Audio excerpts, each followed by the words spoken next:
Welcome into Mean Green Game Day. I'm Sarah Baskin alongside Connor Hibbett, Dereke Mims, and very special guest Shahji Adam. How are we feeling today, fellas? Feel good. I'm feeling great. It's Saturday. Feeling great. Shahji, we're so glad to have you back here at the table. We have a ton to get into today. We're going to talk about all the big matchups in college football, but first, let's talk about UNT's big win over UTEP last weekend. 52-26, Mason Fine scored a career-high 7 touchdowns. Connor, how impressive was this win?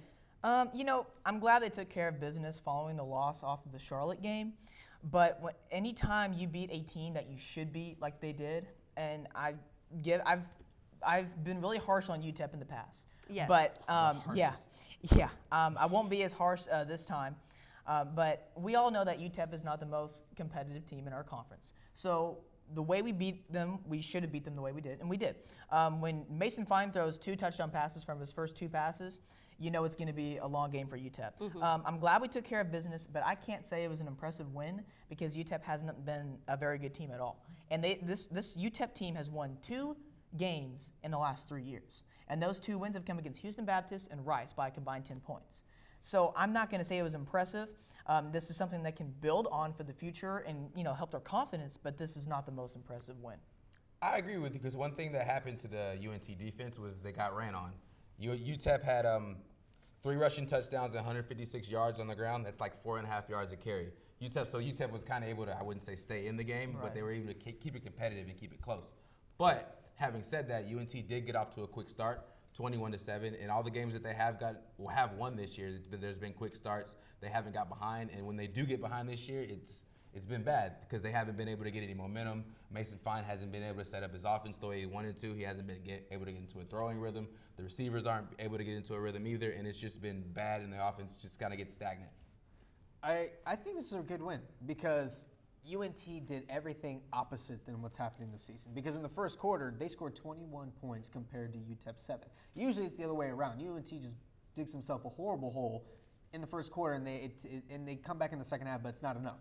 But I think they did everything that was needed to do to win the game. And the thing that most impressed me was that they only had 1 penalty. I have been complaining every game day I've been on that they need to be more disciplined. They can't be, because they're one of the most penalized teams in Conference USA. And to only have 1 that was only a 5-yard penalty, that's very impressive. Not to mention 25 first downs, and then they were 10 of 16 on third downs. Those type of drives you need to have because you keep converting on those third downs, consistently getting first downs. You're sustaining drives that helps you stay on the field longer. That way Mason Fine can get cooking. That's why he threw for 7 touchdowns, because he had more opportunities to have sustained drives. Really good win overall. It's a recipe for success when you only have 1 penalty, Yeah. 10 of 16 on third down, keeping their offense off the field and keeping your defense fresh. But like you said, our defense didn't play the best. But UTEP did score some points, but a lot of it came in garbage time. I disagree. I think the defense played very well. Look at QB Kai Loxley, 119 yards. He had a 35 QB rating. That's horrible, to say the least. But you can't allow someone to run 150 yards. Yeah, they played good enough. But that's the thing.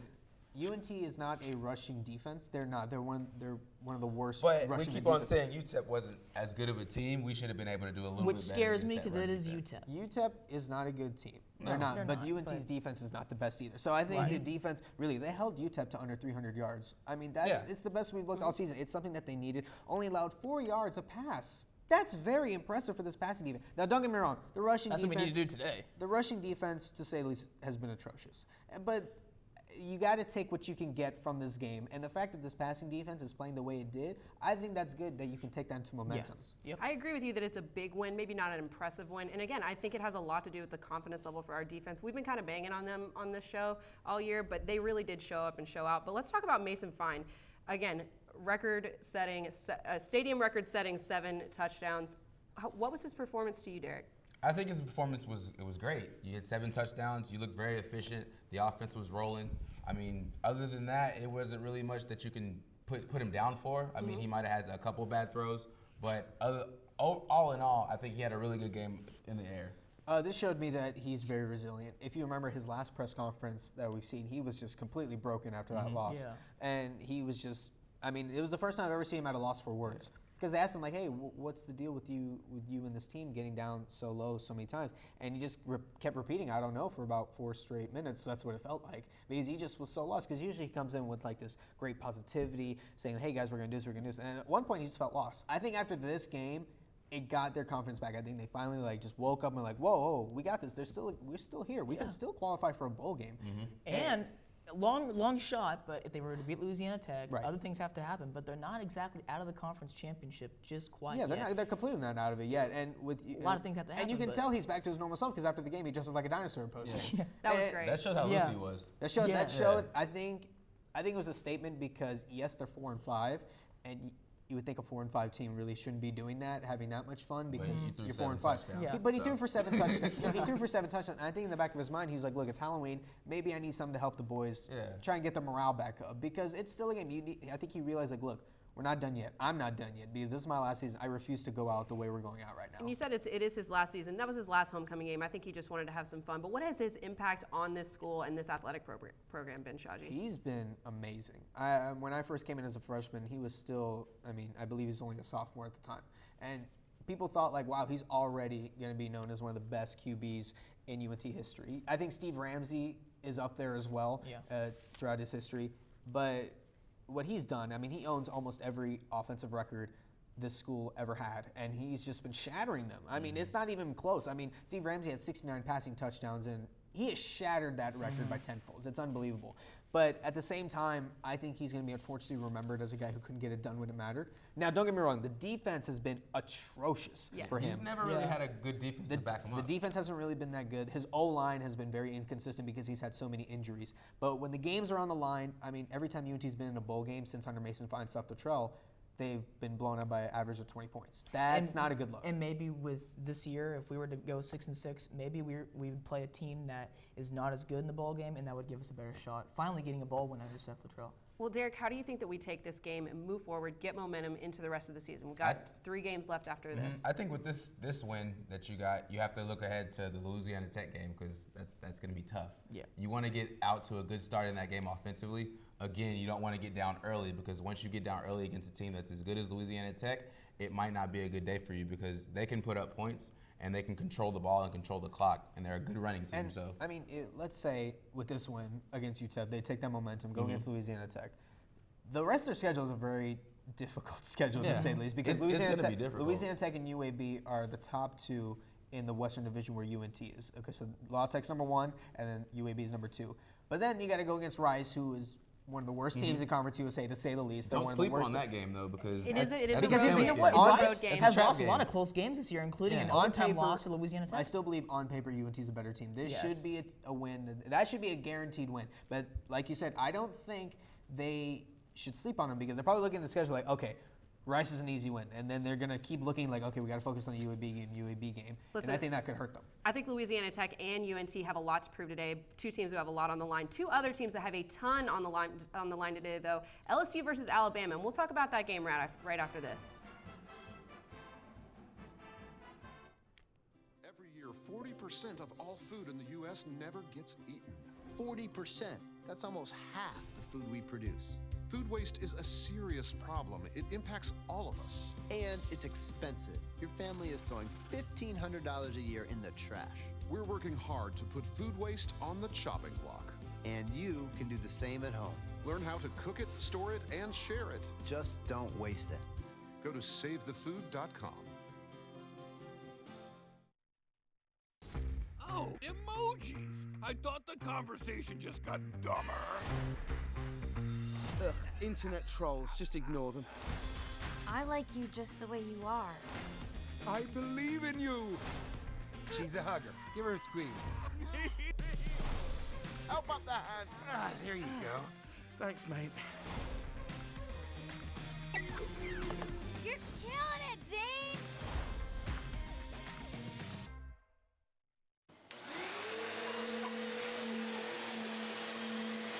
Hey, Daddy.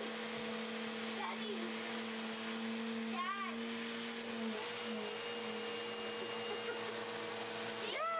Dad. Good job. Dad. Is it pretty? Daddy. How's your hair? Is it pretty? Daddy. It's pretty. Maybe honestly, I don't know. Here we go. We're gonna go out there in the rain. Gonna get wet. All right, here we go.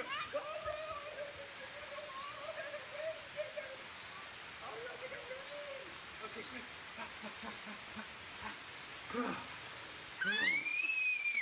Oh, yeah, yes. So much fun. Mwah. We're getting so wet.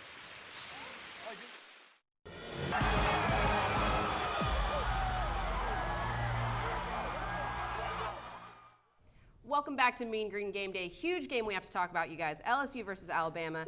LSU sitting at number 2. Alabama's at number 3. Huge game. Could not be more excited. Derek, talk about Tua versus Joe.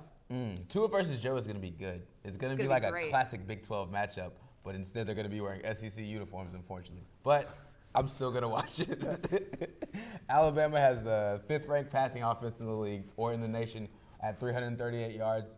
LSU has the 2nd at 377, so it's going to be a pretty air-it-out type game. I think the key is, though, going to be the run game and whose run game can possibly show up today. Because if anything, neither team's run game is ranked in the top 58th in the nation.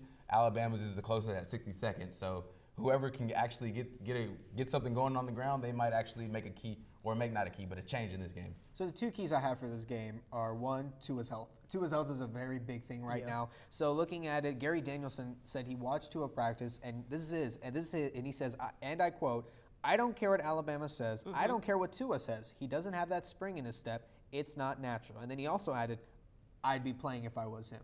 So yes, Tua's very resilient, saying, "Look, I'm fine. But at the same time, looking at him, it's very questionable to see.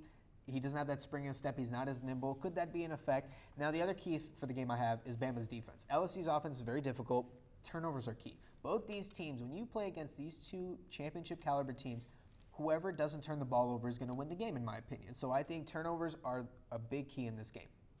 For me, I'm looking at these 2 teams, like you said, with the air attack with both of these teams. You can't pass on this game, literally. You can't pass. These are 2 elite teams. This is arguably Game of the Century version 2. And the last time we saw these 2 teams in the Game of the Century talk was 8 years ago. That score was 9-6. Those 2 defenses were elite. I don't think that's going to happen again. I don't think that's going to happen today. Happen today. But I don't think it's going to be like a 45-42 game. I think you're going to see some defense in this game. Both schools, both head coaches pride themselves on playing great defense. Would not surprise me to see the game start off slow for both teams, kind of get a feel for things, get a feel for their opponent, and then start attacking as the game wears on, because you don't want to find yourself in a hole like UNT's done this year. But you get 2 elite quarterbacks like this, and you know you're going to have yourself a great game. Now, can Tua take a hit? Because I'm wondering if LSU's going to bring a little bit more pressure, red dog their defense a little bit more. Of course they should. Oh, they know that everything's on the line in this game, and they're going to bring everything. They should, but here's what I've noticed with LSU and Alabama these last several years. We haven't seen really LSU give Alabama a real tough game. Yes, they were tied 0-0 a few years ago, The 9-6 but they couldn't was the score. closest they've got, or the toughest game they've ever really gave them. 2012, they lost 21-17. A.J. McCarron threw a screen pass to T.J. Yeldon with hardly any time left. It's been since that game since I've really seen LSU look as like an elite team like Alabama. And the big difference to me was the line of scrimmage. And so for in this game, if LSU brings pressure, they have to get to Tua because they got some elite wide receivers. And if they get space one-on-one, it could be a 80-yard touchdown pass. So my key thing in this game is when and how and where does LSU bring pressure? How do they confuse Tua and keep him off balance? And if Tua can't take a hit, how does that work for Alabama's defense and Alabama moving forward? I mean, you were talking about how the line of scrimmage has just been amazing for LSU, but at the same time, you need a quarterback to make those plays. And Joe Burrow has been nothing short of special. Phenomenal. He is a stud right there, and he's just been unbelievable. 78% completion of his passes, over 2,800 yards, 30 touchdowns to 4 interceptions. There's a reason why, in my opinion, he should at least be considered the front runner for the Heisman Trophy because he has just been nothing short of special. He has been making all the plays. And Tua, at the same time, I think Tua has also been fantastic. The fact that right now they're considering that what he has right now is a down year, even though he has over 2,000 yards, 27 touchdowns, only 2 interceptions. Now, don't get me wrong, that game versus Tennessee was not good. It was one of his worst games of the season. No touchdowns, only an interception. So I don't think he looked good in that game. But the fact that we're considering this a down year just shows how special he is. That is definitely the one thing I'm looking forward to. I know that they're not on the field at the same time, but that is a great matchup with the quarterback. Special quarterback and as long matchup. as Tua doesn't get hurt like really bad. He's out for the That's year. a big yeah. knock on wood for Bama right now because they're Right. probably listening and probably thinking, oh man, Tua doesn't get hurt. Because here's the thing, it's one thing in practice to step back and then I'll be, oh yeah, I'm good. But at the same time, you're not having 300-pound linemen rushing in to take out your ankles. So. Right, and they're touching you in practice while in the game. They're going to be coming at you Do hard. you think he's ready? Tua's always ready. I know Tua. I mean, look, because here's the thing, when they lost that championship and you see him on the sidelines, it was an iconic video of him with the towel over his head. He knows he's very passionate about this game. He's very competitive. He wants to go out there and ball out because he's a stud. He's definitely ready for this game. Now the question I think is Joe Burrow ready for this game? Because I think the hardest task for anybody in this game is Nick Saban and how he protects Tua. What kind of play calls he has, because he has elite wide receivers. If you just get it out to your playmakers in space, get the ball out of Tua's hands, that way LSU can't attack him. But here's the thing, do you think Saban's more worried about protecting Tua or to make sure that they stop Joe Burrow? I think Both he's things. worried about winning the game. But first of all, you're worried about your defense a little bit, but if your offense can't keep pace, well now you're just, everything's going haywire. So you have to, Alabama's offense is the strength of their team. But if you don't have your offense, now it's like, well, now we're asking our defenses all of a sudden step up. But if you want to stay within yourself, play within yourself, get the ball to your playmakers in space and get the ball out of Tua's hands as quickly as possible. If this wasn't Alabama LSU, I don't think Tua would play today. Yeah. Right. I agree. So I don't know how ready Tua is because he hasn't really taken a hit in a long time. But I feel like we're gonna find out today. I think that whoever wins this game is absolutely the front runner for the Heisman Trophy. Joe Burrow has been my Heisman Trophy pick for a couple weeks now. He made a pass in the third quarter against Texas. You just can't defend passes like that. It was perfect. Just dropped it right in the bucket. Justin Jefferson. He just dropped a dime. I was at the game, so. Oh my gosh. Okay. I'm sorry. Connor's our token LSU fan here, but we'll forgive him. But I've been an LSU fan my whole life. Just letting you know, I did not jump on the bandwagon. I believe you, but do you UNT. think that, I still love UNT, guys. Do you think that Bama can stop that high-powered LSU offense? I think they can. I think they can contain them, but I don't know if they can shut them down. And again, I don't know what to expect from Tua. So what does that mean for Alabama's defense? How good do they have to play? There's a lot of key things in this game that I just don't know what to expect from. And then not to mention the fact that LSU hasn't beaten them in 8 years. So, I mean, it's like, we're all expecting LSU just to go win outright, but heck, they're a 6.5-point underdog, so. Yes, Joe Burrow is going to be the key to this game, if anything. I think he's going to have a good game today, and I don't think Alabama's really has anything to stop him. So looking at it, I think the line of scrimmage, like you said, Connor, is going to be a key matchup here because you got to protect Joe Burrow, you got to protect Tua Tagovailoa. I think Bama's defensive line needs to be more consistent because one thing that Joe Burrow and LSU like to do, they love to do quick slants and drag routes. Yeah. Because that's what they do. That's their bread and butter. That's why they're so good offensively. They do quick passes. Next thing you know, they're in the end zone. That's how good they are. I think the turnovers are key. Like I said, if you can make Joe Burrow get a few interceptions, maybe a quick fumble here and there. Alabama it's going to be tough. But if you can do in it, the country in turnover margin. give Tua the ball as much as possible. That way he can feel better because the ankle, if he doesn't have a lot of times to have the ball, he's not going to look good. Run the ball, control the clock. Yep. You got to help Tua out. Well, listen, like I said, LSU is sitting at number 2, Alabama's number 3. First college football official rankings that came out this week. Does whoever win this game really, are they a lock for not just the playoffs but the championship, Shahji? Yes and no, because I think LSU and Bama are definitely the favorites. Yes. Without a doubt. Ohio State is definitely in the mix too, but I think. And I agree with that number 1 ranking of Ohio State. I think they've dominated, but. And I mean, don't get me wrong, that college football ranking was a very controversial pick, but I think Ohio State, LSU, and Bama, nobody can deny that so far they're the top 3 teams in college football. Now, it's difficult because LSU, because here's the thing, I think whoever loses this game is still going to remain in the top 4. Yes. You can't take out Bama or LSU, otherwise there will be riots in the streets because they are the 2 best teams, offensively at least. And they have the prestige of the SEC behind Absolutely. them. Yeah. LSU has just been amazing, and so has Alabama. Man, whoever wins this definitely has a big advantage. Yeah. Because you already know in the back of your head, oh, I can beat Bama, or if it's the other way, it's like, yo, I beat that team. I can beat any team. Because when you have it in your mind that I can beat that team, then you feel way more comfortable and loose going into the college football championship. And we're all talking about this game and how the winner of this game has a better shot to make the championship game and whatnot, the playoffs. But we're all looking past Georgia, who hasn't even allowed a rushing touchdown yet this year. That's the first time that's been done in years. To me, you can't ever count out the Georgia Bulldogs because they have an elite defense.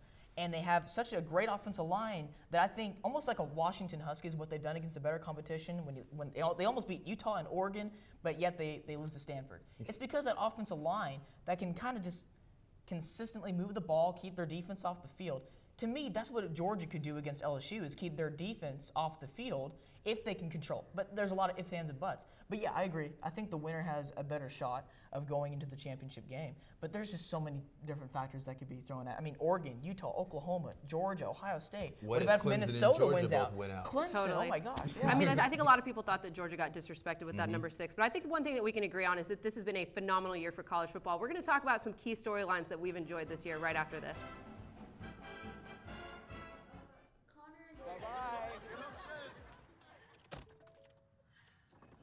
Hi. Hoping for a crisp breeze to help keep you alert. Oh, he took a sip of water too. That'll probably help. You were probably gonna turn down the radio too, so you could focus, right? Probably okay isn't okay. Right? If you see a warning sign, stop and call a cab, a car, or a friend. I think the water line is what really drove it home. I blew on him. So there you are, shuffling through a stack of resumes, and you come to mine. This is it, first impression, my way in. But can my resume show you how I truly stand out? Like that I was studying, going to night school while working 2 jobs just to help my parents pay for groceries. Or being the first one to always step up. No, that's something you just can't put on paper. Look beyond the resume and discover new ways to develop great talent that is dedicated, hardworking, and determined like me.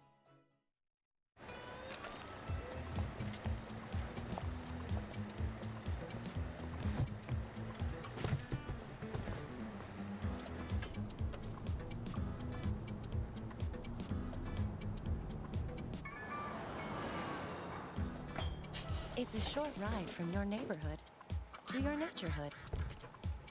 To find a neighborhood park or green space near you, visit discovertheforest.org.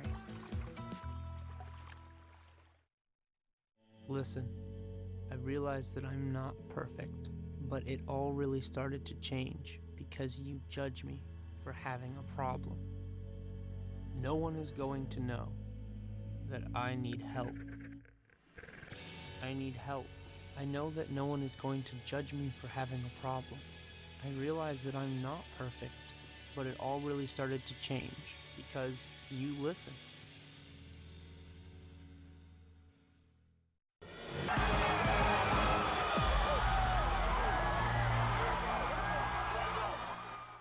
And welcome back to Mean Green Game Day. Fellas, let's get right into it. This has been one of the best college football years in recent history. So much has happened. So much has been amazing about it. But Shahji, talk to me about the playoffs. I kind of want to extend the conversation that we had before we went into the commercial break. That playoff rankings was very controversial when it came out because, look, Ohio State, LSU, and Bama, we all agreed that you can decide who you think are the number 1 teams. I think LSU was slightly better than Ohio State. I just think overall they've shown better throughout the schedule. But you look at Penn State at 4, and then you leave Clemson and Georgia out. Now, here's the thing. I'm very down on Georgia right now after that loss they had. I don't think they deserve to make the playoffs after that. I agree.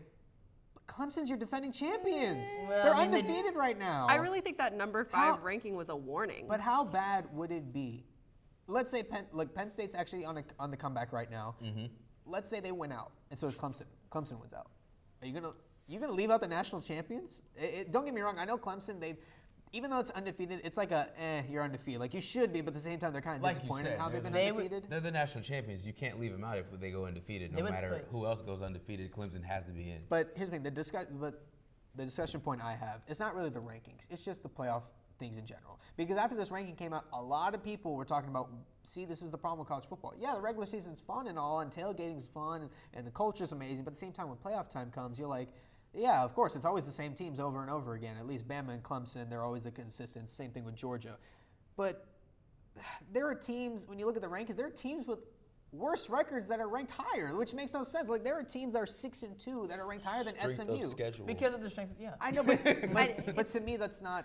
But to me, I don't think that's fair to a team like SMU because SMU they've had a breakout season. Shane Buechele at one point was a dark horse candidate for Heisman because he was so amazing. But the minute they lose one game, that's it for them. That's not fair for them because of their conference. I understand that, but they need to do something better for college football playoffs because 4 teams is not enough for such a big company, for such a big business as this.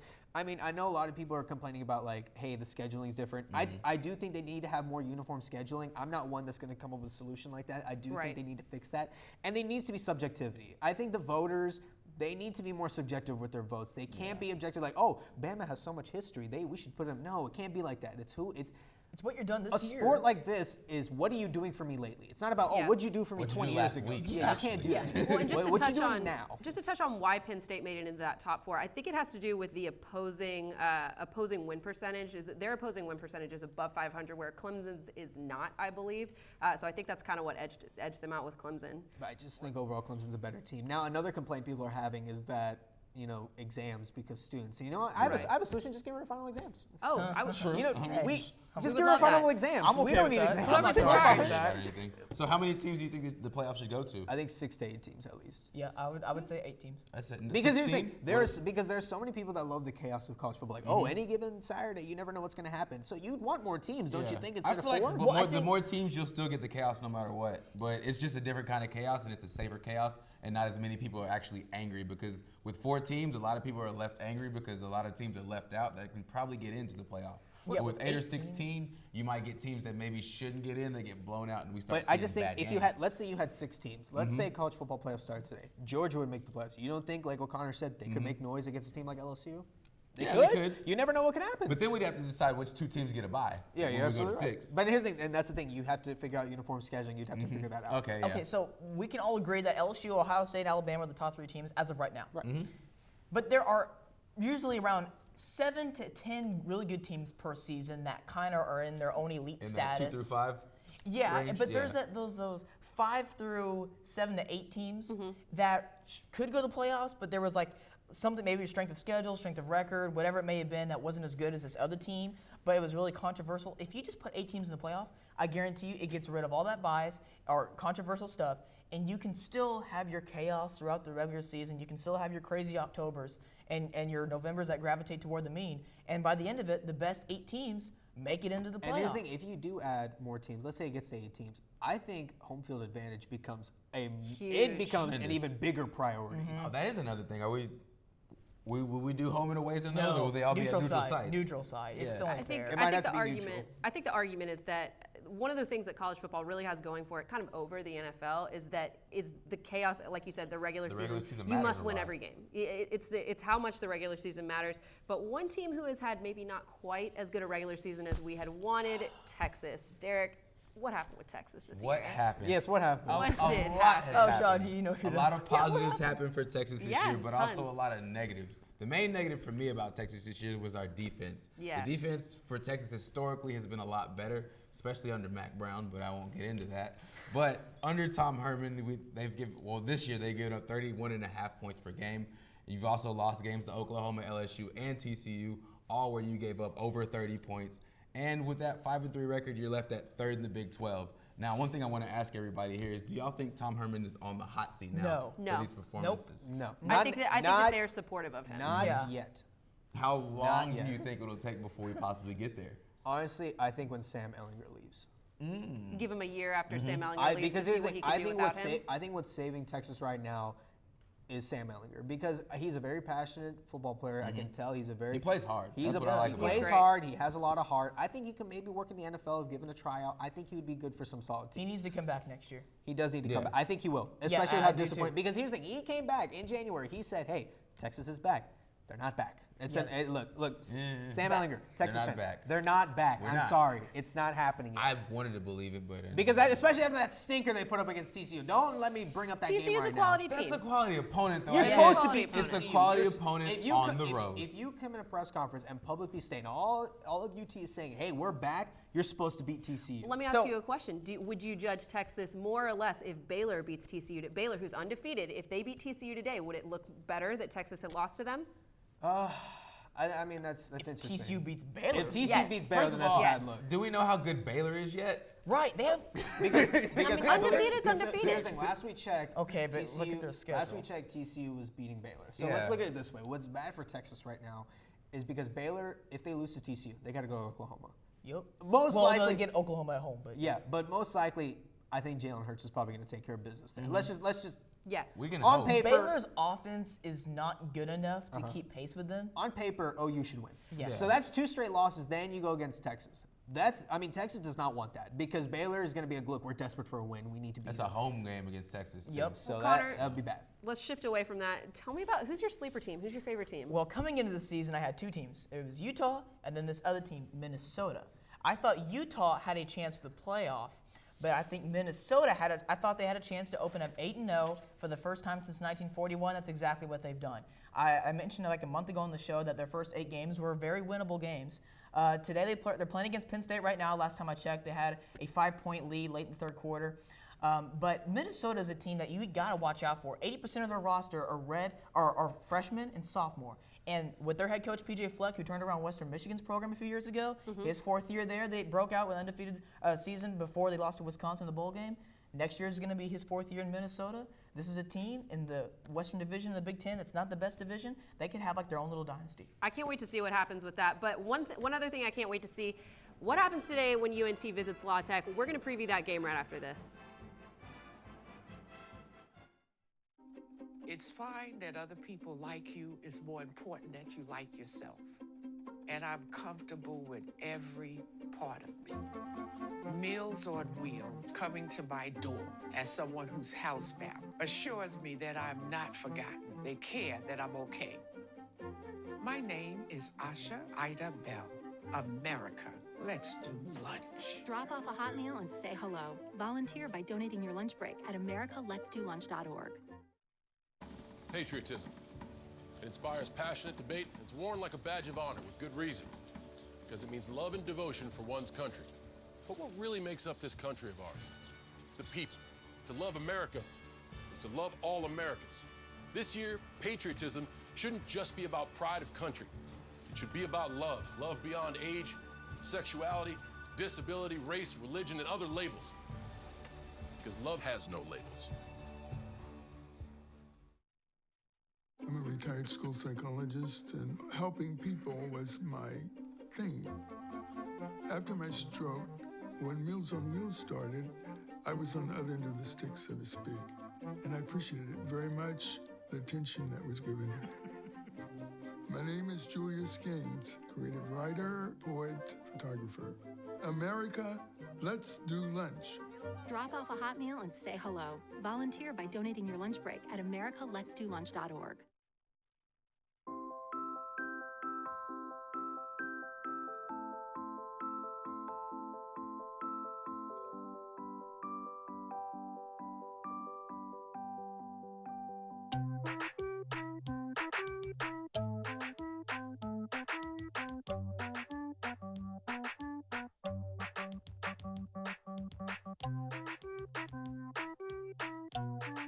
Start a story. Adopt at theshelterpetproject.org.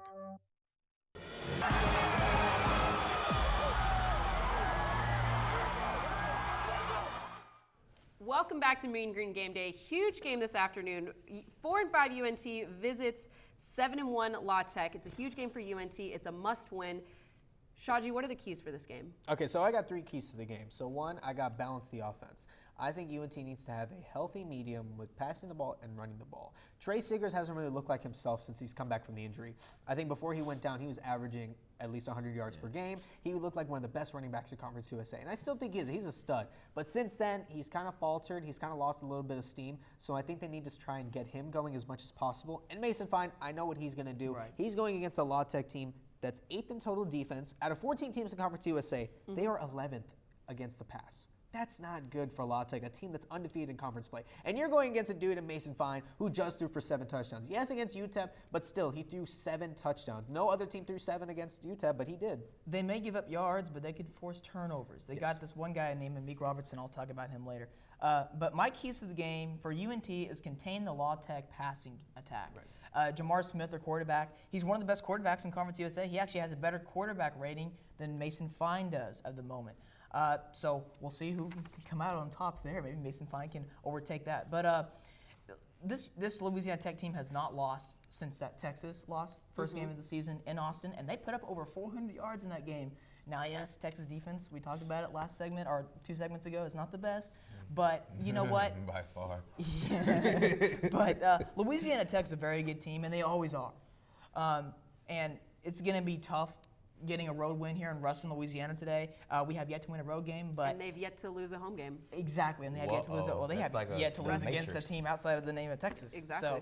So this is going to be a very difficult task for us. But if we can contain their passing game, keep things in front of us like we did against UTEP, like you mentioned earlier on the show, we give ourselves a great shot. I kind of want to bounce off that real quick because my other keys to the game are I need more discipline. That's my other key. Yeah. Don't have a lot of penalties. Seriously, against a team like this, they're 7-1 for a reason. They're undefeated at home because it's a very good football team.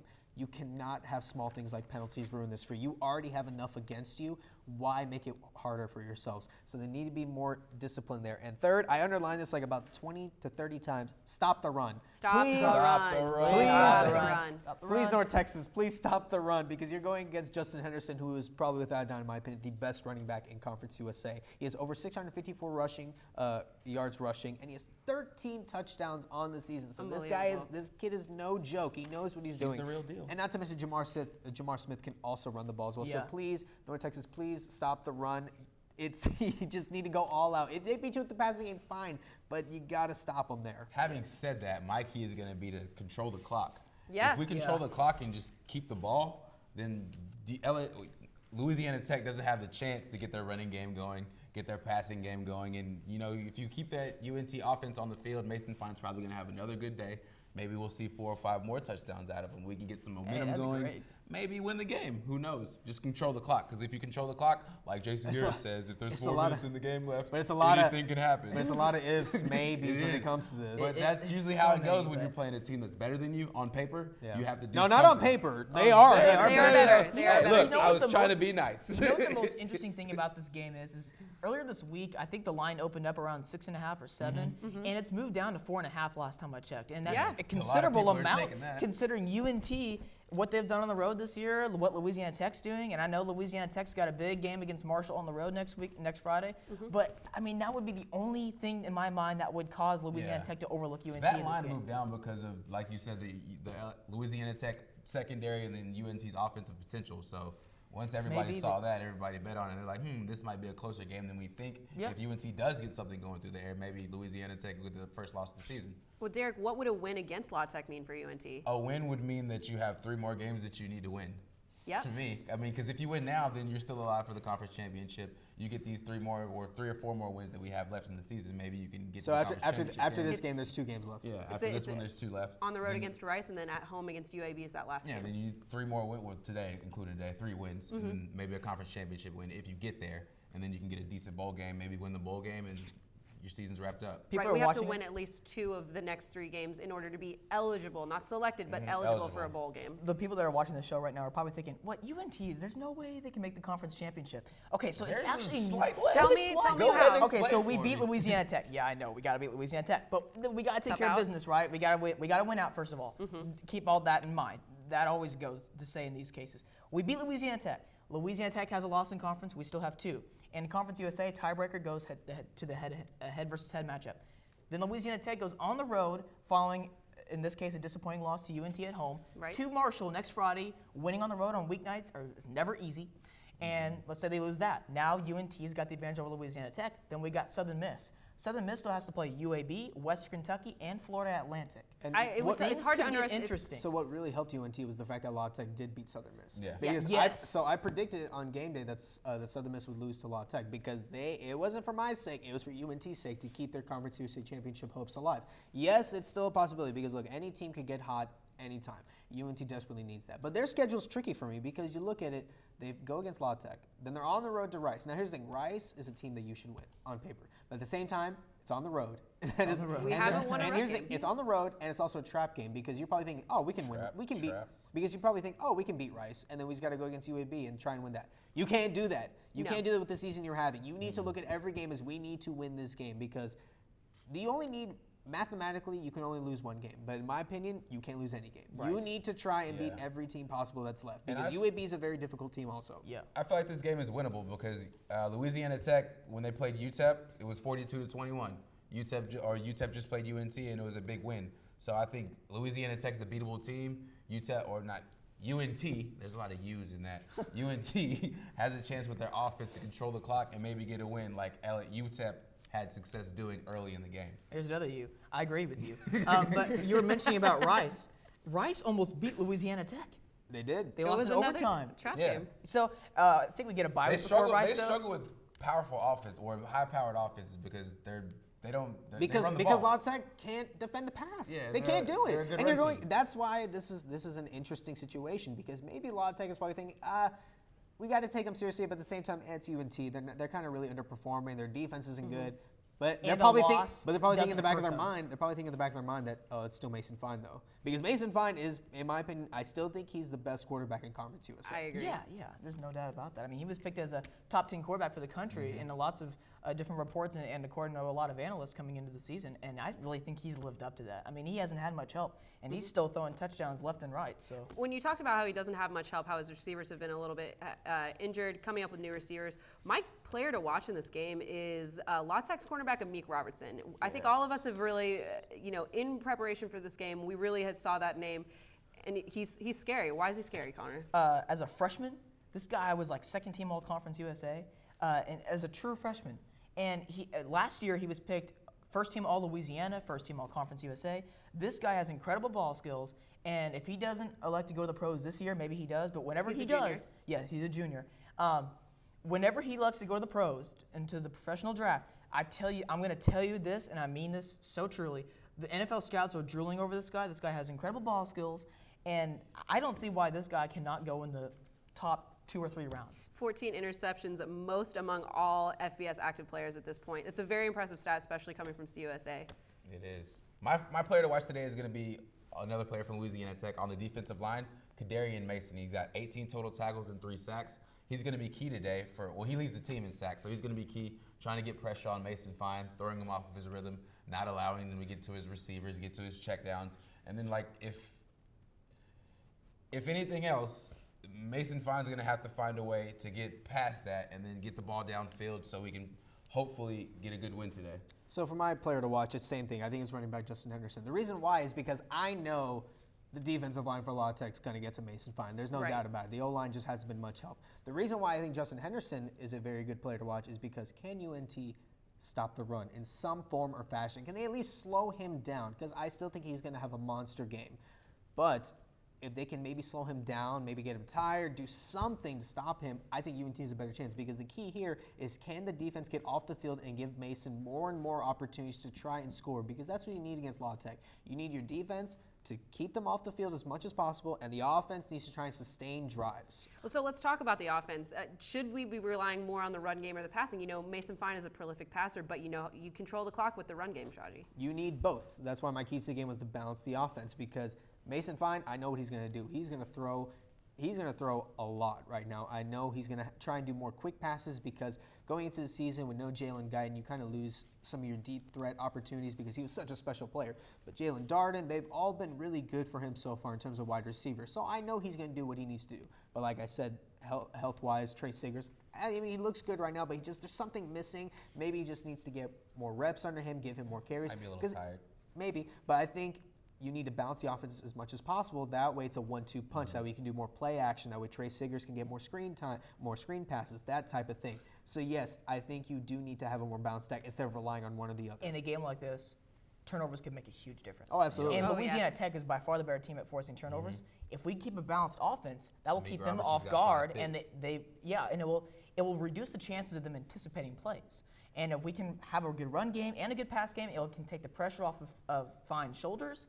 And we can also keep Louisiana Tech's offense off the field by running the ball and running down the clock. Yeah, I feel like the run game is probably going to be more important today because Louisiana Tech's best defensive players are their defensive tackle and Amik Robertson, who's the corner. So if you just try to avoid Amik Robertson as much as possible, because he's an NFL caliber player, and with Mason Fine, when his offensive line being a little shaky, I think Amik Robertson might have a chance to have a good game, get some picks with some errant balls. I think he's such a player to watch. I think it's going to be a really interesting matchup. But do you have any bold predictions for this game, Derek? Bold predictions? I feel like UNT is going to control the run and win the game.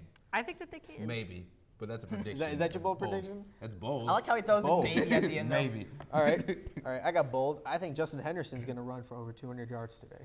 I don't think UNT is going to be able to stop him. He's going to run wild all over the defense of North Texas. That's so bold, I'm writing it down. Whenever we do these bold predictions and these picks and predictions, I'm always honest with every game except for UNT because I'm always optimistic about UNT. Yes, I never have UNT losing, even if I truly believe they're going to lose like I did against Cal, okay? Or you know, but I mean, it's Cal. I mean, but look, they put up a great effort against Cal. That was a great loss. Yeah, it was a closer game than usual. Yeah, I was okay with that, and we fought back. It was more than I expected. I mean, Cal's a Power 5 team. I have a lot of friends that go there, and they were texting me, and during the game, they're like, "What is going on? Why is UNT coming back?" And I was like, "I told you they could happen." But yeah, that was when Cal was good. They can surprise you. Yeah, Cal's not as good as now because they have had some injuries. Chase Garber's a quarterback, but how bold are you going to go for this game? UNT wins this game, and they find a way with other teams' losses to get to the Conference USA Championship. Whoa, that's bold. So UNT wins out. So in one, okay, I'll say that's for the season. So in one game, they're gonna. In one game they win the conference. I mean, All today. Listen, they beat Louisiana Tech, who's the best team. They're gonna brag about how they're the new best team. Okay. It doesn't all happen in one game, but I think that everyone at this table can agree that this La Tech game is the toughest game in our remaining schedule. I think UAB will be tough, but it's the most important too. It is the most important. And listen, I'm not sure who's gonna win, but coming up next, we're actually gonna make our prediction for both this game and the other exciting games happening in college football today. So stick around. I'll never forget the day our landlord called and said, "Read your lease. No pets allowed." My owner tells him my dog ate the lease, but that didn't work. And now I'm stuck in a shelter. But this pit bull is ready for a new crib. I'm loving, loyal, and play well with others. So don't be intimidated by all my muscles, because the biggest one I have is my heart. That's right, I said it.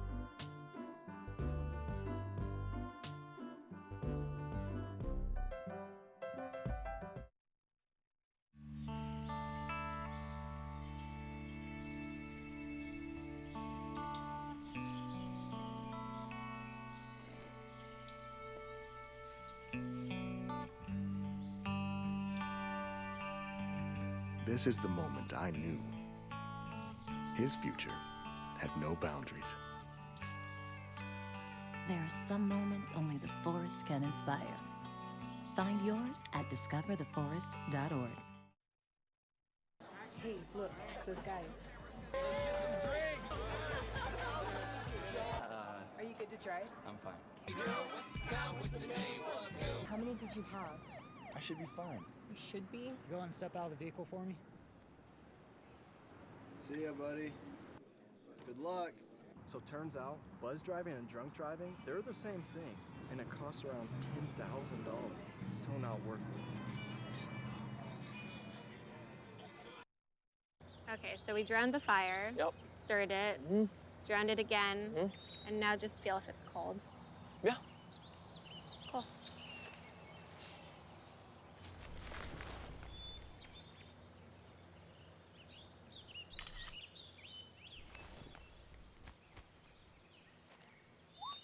Smokey just gave me a bear hug. I know. I already posted it.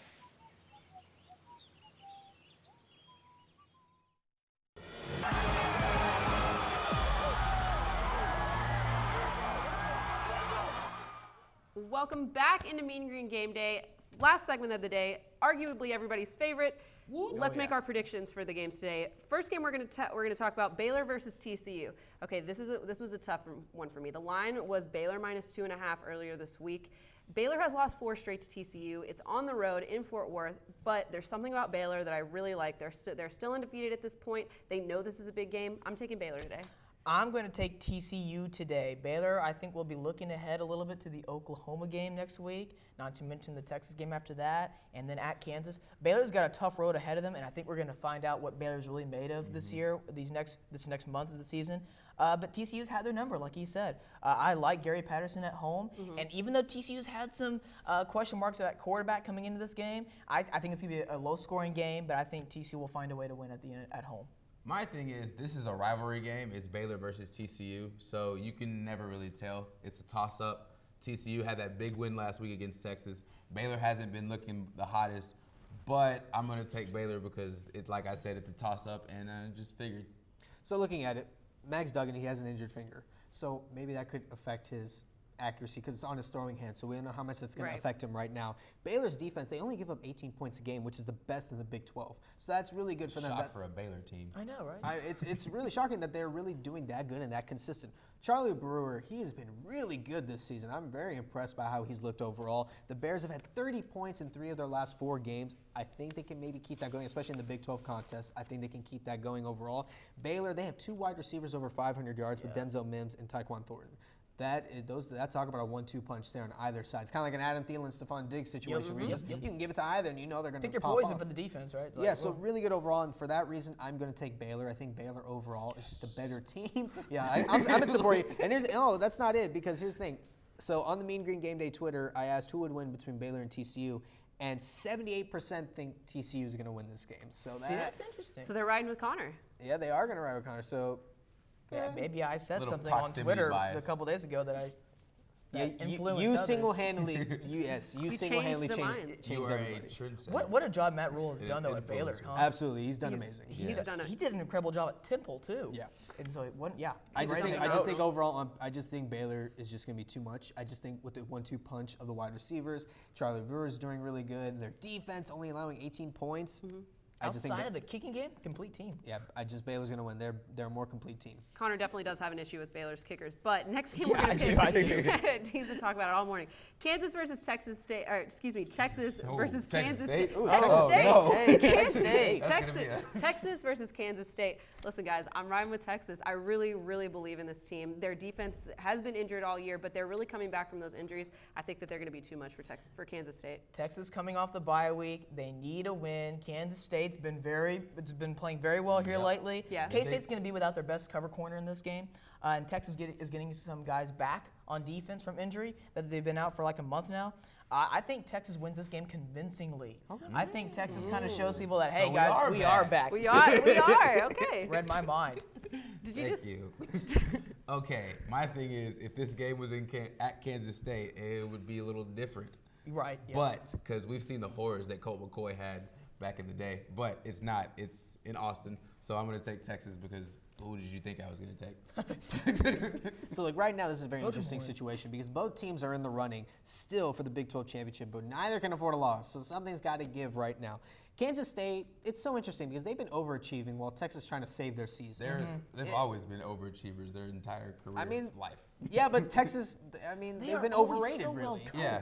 Well, they're always a good, well-coached team. There's something to be said for a team that can fly under the radar. Like the Dallas Cowboys can never fly under the radar. Of course, but overall, I mean, just looking at Texas, they're trying to save whatever is left of their season. They're trying to do as much as possible. The loss of TCU is horrible. Sam Ehlinger coming off one of his worst games I've ever seen. Yeah. But I am still taking Texas. But if they disappoint me today, I'm done with them. Clean sweep. Really?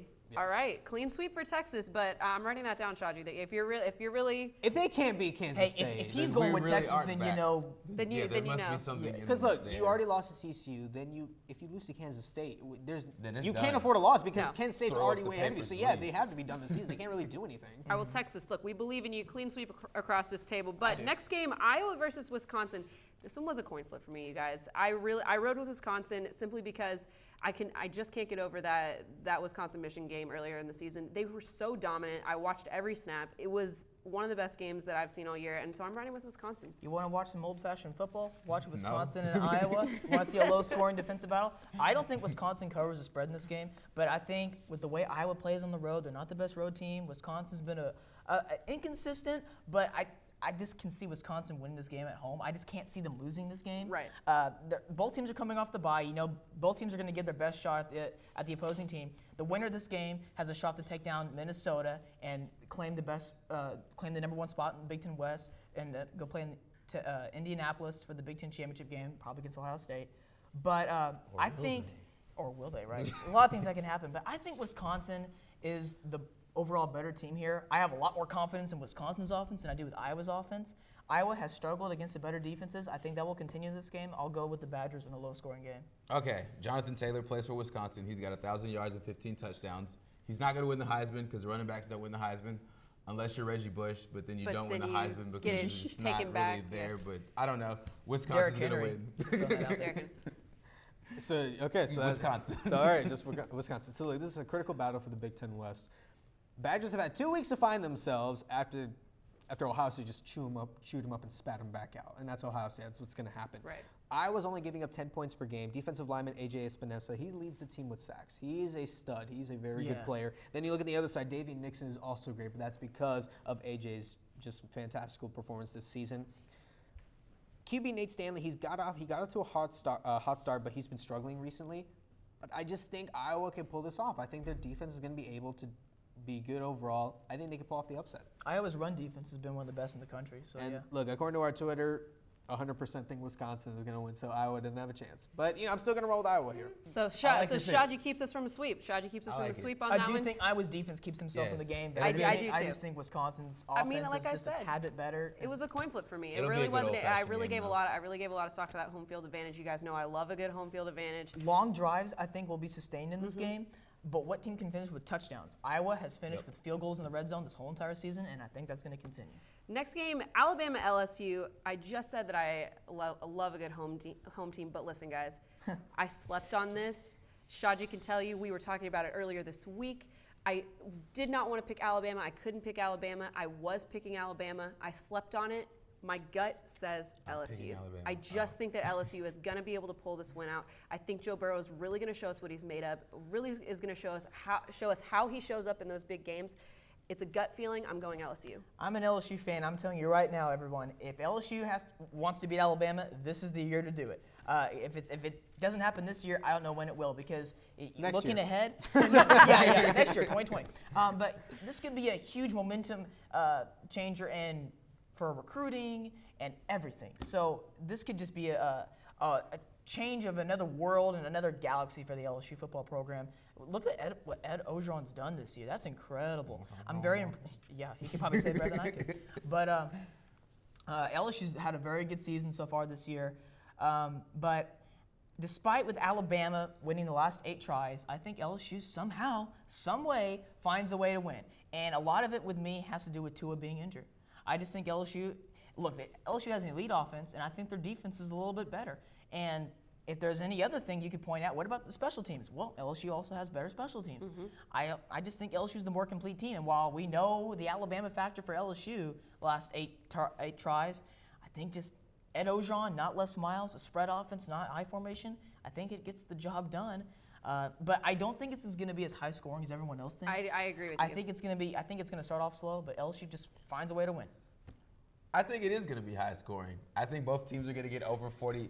Over 40 points. All right, okay. I'm writing it down. I know it's not an SEC typical thing, but I feel like these teams are going to score. They both have offenses. They both got good quarterbacks.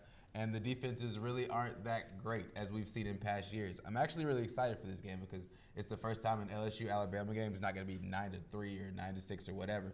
But having said that, I'm still going to take LSU because I think overall they're just the better team this year. For once, finally somebody is better than Alabama. Shahji?